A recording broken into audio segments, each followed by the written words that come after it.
परमेश्वर के दिव्य नाम की सुंदर सुमें धन्यवाद हो जाए। मुझे सुनने वाले हर एक परमेश्वर के भक्तों को जलाने वाले यीशु मसीह के नाम से मेरा प्रेमी सलाम। आइए हम हमारे ध्यान को यूहन्ना रचित सुसमाचार 15 का 8, 9 और 10 की ओर लेकर जाए।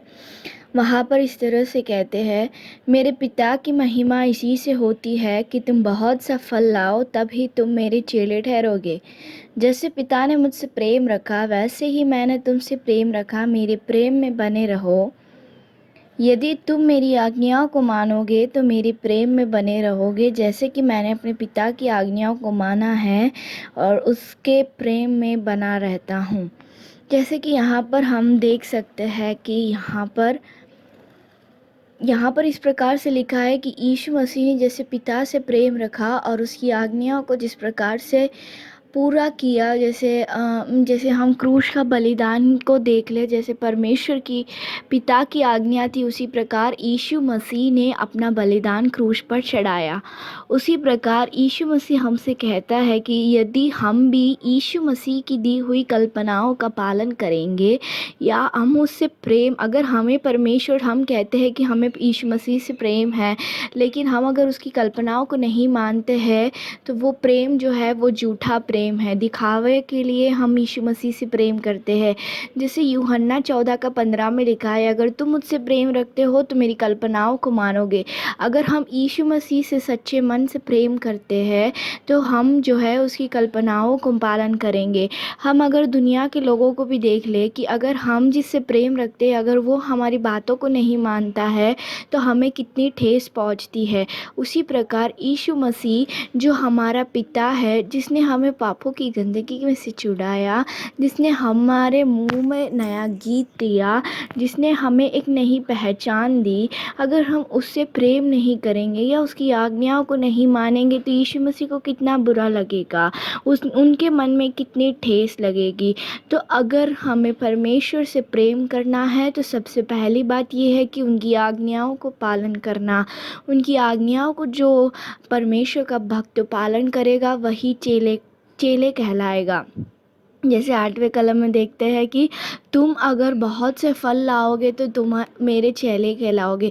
अगर हमें चेले ही कहलाना है तो पहले हमें परमेश्वर से प्रेम रखना है। परमेश्वर से प्रेम रखकर उनकी आज्ञाओं में बने रहेंगे, तभी हम परमेश्वर के चेले ठहरेंगे। जिस प्रकार हम ज़रा अपनी नज़र क्रूस की ओर लेकर जाए, हम आदम और हव्वा को देखते हैं कि वो लोग क्या थे, पापी मनुष्य हो गए थे, लेकिन उनके पाप का निवारण किसी से भी नहीं हुआ। इसके लिए जो हमारा पिता है उसने यीशु मसीह को जो है क्रूस पर हमारे पापों को मिटाने के लिए बलिदान दिया। पिता की आज्ञाओं को यीशु मसीह ने अंत तक माना।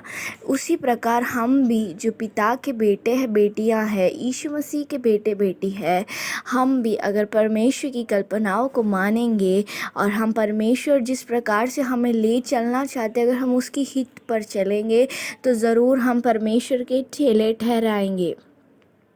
जैसे कि 9वें कलम में हम देखते हैं कि जैसे पिता ने मुझसे प्रेम रखा वैसे ही यीशु मसीह भी तुमसे प्रेम रखता है, तो यीशु मसीह के प्रेम में बने रहो। जब तक हम कल्पनाओं को पालन नहीं करेंगे तब तक यीशु मसीह ना हमसे प्यार करेगा ना हम यीशु मसीह से प्यार करेंगे। अगर जिस दिन हमने कल्पनाओं को मानना शुरू किया और हम वचन में हम अपने आप को कंपैरिजन करेंगे कि मैं और वचन एक समान है, तभी हम परमेश्वर के लिए क्या होंगे, सच्चे चेले ठहरेंगे और सच्चे प्रेमी ठहरेंगे। अगर हम सच्चे प्रेमी नहीं ठहरेंगे तब तक यीशु मसीह की जो है हम कभी भी चेले नहीं ठहरेंगे। जब तक हम चेले नहीं ठहरेंगे तो यीशु मसीह हमारे साथ कैसे रहेगा। अगर यीशु मसीह हमारे साथ रहेगा तभी हम जाकर, जैसे 8वें कलम में लिखा है, फल लाएंगे। अगर चेले ठहरना हो या परमेश्वर से प्रेम रखना हो तो सबसे बड़ी आज्ञा ये है कि परमेश्वर की कल्पनाओं का पालन करो। जैसे यीशु मसीह ने अपने पिता की कल्पनाओं का पालन किया था, उसी प्रकार यीशु मसीह ने जो हमें कल्पनाएं दी है उस कल्पनाओं को अगर हम पालन करेंगे तो ज़रूर हम यीशु मसीह के आज्ञाकारी बेटा और बेटी ठहरेंगे। और यीशु मसीह हमें एक सबसे बड़ा दर्जा दिया जाएगा, वो है चेले ठहरने का। चेले ठहरने के बाद हम क्या करेंगे, जैसे मत्ती 28 का लास्ट में हम देखते हैं कि हमारा कर्तव्य क्या है। इन वचनों के साथ में परमेश्वर आपको आशीष दे। आमीन।